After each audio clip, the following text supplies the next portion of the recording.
تصوف کے اس پروگرام کے اندر حاضر ہیں۔ آج کا ہمارا بہت پیارا بڑا خاص ایک موضوع ہے۔ اللہ تبارک و تعالی نے کامیابی کے لیے ایک اسلام کے اندر بہت خاص ایک تحفہ دیا ہے۔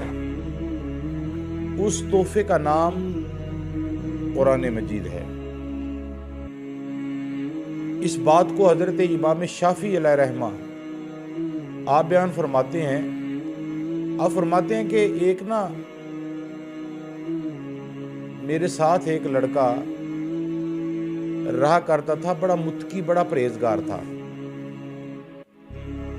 آپ فرماتے جب بھی میں اسے ملتا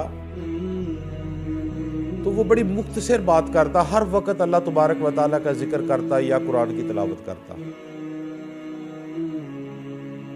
میں بڑا اس لڑکے سے حیران تھا، خوش بھی تھا، لیکن اس لڑکے کی ایک ہی بات ہوتی، وہ بات یہ ہوتی کہ اللہ اگر میں مر جاؤں، قبر میں چلا جاؤں، پھر بھی وہاں پر بھی مجھے قرآن کی تلاوت کرنے کی توفیق دینا۔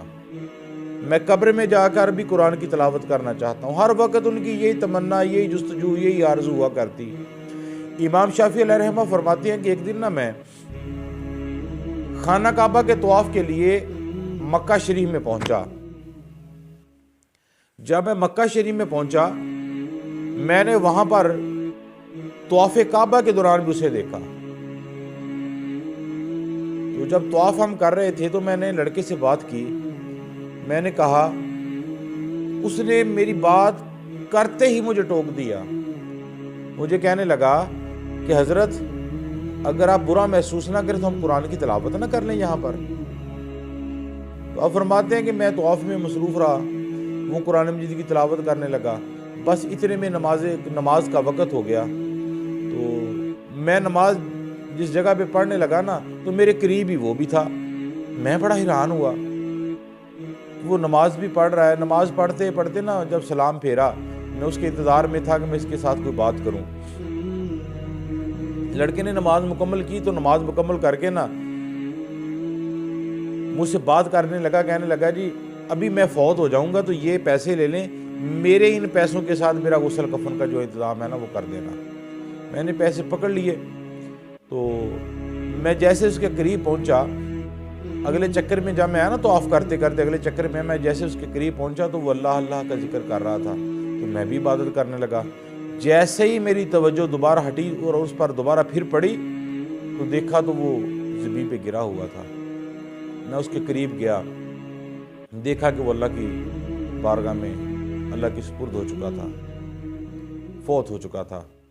تو میں نے اس کی وصیت کے مطابق اسے غسل کفن دیا۔ غسل کفن دے کے جنت مالا کے اندر اسے میں نے دفن کر دیا۔